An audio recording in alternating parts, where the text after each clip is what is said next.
Magandang gabi po sa lahat. Kung saan kayong dako ng mundo po, tayo nagbabalik dito sa aking munting channel po sa Mel Soriano TV 29 para mag-discuss ulit ng another coins. Andiyan po sa ating coins, ang ating sa harap ng ating mga coins. Ayan po, nabubulol na po. Magandang gabi po sa lahat ng subscriber ko. Kung saan kayong dako ng mundo po, thank you so much po sa lahat. Ayan po. At baka mamaya sabihin nyo, puros coins. At ito ay ating hilig, pangungulikta ng barya. Dito ako maligaya sa pangungulikta ng barya po. Ayan, kaya ito ay ang aking habit po, pangungulikta ng barya. Kaya dito sa aking YouTube channel po, siniselling natin ang kanilang mga halaga kung magkano na ang kanilang mga price. Ayan. Doon sa iba po ay ganun din po. Doon sa ating mga ibang mga vlogger po, makikita nyo rin po ang kanilang mga halaga. Kaso nga lang po, sobra-sobra naman po ang kanilang sinasabi sa mga halaga ng kanilang mga barya. Ayan. Hindi natin matiis ang kanilang mga presyo. Masyado pong malalaki. Ayan. Talo ho tayo pag nagkaroon ng ganitong mga patakaran sa mga ibang vlogger po na kahit maliit naman po ang kanyang presyo at sinasabi nila, selling na sila, selling sila ng selling, samantalang hindi pa naman gaano mahal kung bibilin nila, ayan. Kaya naapektuhan po yung ating mga pangungulektor ng barya. Katulad ko po, hilig ko po talaga mangulekta ng barya, ayan. So ang aking binabahagi rito, ito po lamang ay aking koleksyon, pero bumibili po ako ng coins. Ayan po, yan po ang pinakamaganda. Baka pagdating po ng panahon, ayan, ang ating mga i-discuss dito ay mga silver na po, ayan. So magandang gabi po sa lahat ng kolektor kung saan kayong dako ng mundo po. Ang pag-usapan po natin ngayon, ito po ay 10 centimos po, year 1968, ayan, ni Francisco Baltasar. Makikita nyo po ang isang imahe po ng isang lalaki. Ayan, nakaharap po sa kaliwang bahagi and then sa kanyang malapit sa batok, ang kanyang pangalan po, siya po ay si Francisco Baltasar and then 10 pesos. And then 10 centimos.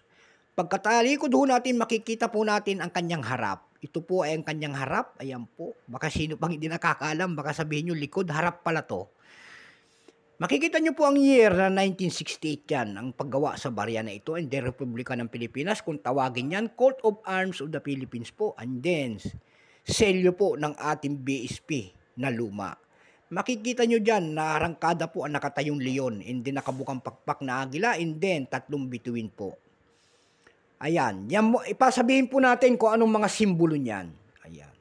Yung leon po ay simbolo po ng Espanya. Yung agila po, simbolo po ng Amerika. And then tatlong bituin po, ito po ay nakasagisag sa atin, Luzon, Visayas, Mindanao. Ayan po.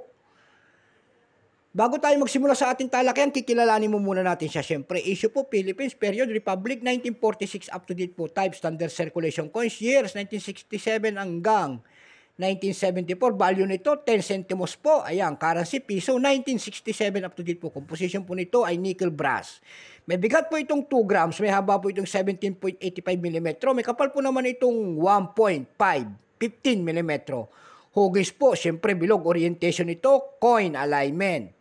Itinigil ang paggamit nito noong January 2, 1998, number NDAS3732, reference number KM-198. Ayan, itong 1968 po, ito po ay hindi gawa sa atin. Ito po ay gawa sa ibang bansa, San Francisco Mint. Ito po ay 24%. Kung ilang piraso naman ang pinagawa ng ating bansa sa barya na ito po ay 50 milyong piraso lamang. May price na po doon sa ating numista.com ito. Ito po ang kanyang very fine, 27 po ang very fine, sorry. Ang kanya extra fine ay 29, almost uncirculated, 29, and uncirculated nito ay nagkakahalaga lamang ng 31 pesos. Dako naman tayo sa kanyang price. Ayan po, doon sa ating numista, wala tayong makitang price. Kaya dumako tayo doon sa pangalawang site po, sa eb.com. May nakita tayo nagbebenta na nito ng 363.34 pesos. Mayroon din tayo nakitang 218 pesos, mayroon din tayo nakitang 359 pesos, mayroon din tayo nakita doon na 325 pesos. So ang pinakamalit nitong bintahan po ay 218 pesos. Sa Carousel PH po, ayan, tinatawag niya yung 1968 nito, ito po, hawak ko, ito daw ay rare. Ang seller po ay si RB Magsino. Ang binebenta niya po na 1968 niya doon ay nagkakahalaga po ng 1,500. Ayan. Sinasabi ko na. Pero maganda po itong aking coins. Ayan, kitang-kita pa. Napakagwapo pa. May nakita rin tayo nagbebenta doon ng 50 pesos po. Ayan. In any year, sabi niya rin doon sa isa, 15 pesos po. Binebenta niya rin in any year. Ayan, may nakita tayong 15 pesos na nagbebenta at saka 50 pesos. Yun lang po ang aking may babaging price nito. So hanggang dito na lamang po. Luzon, Visayas, Mindanao. Kung saan kayong dako ng mundo po. Keep safe po sa lahat and God bless.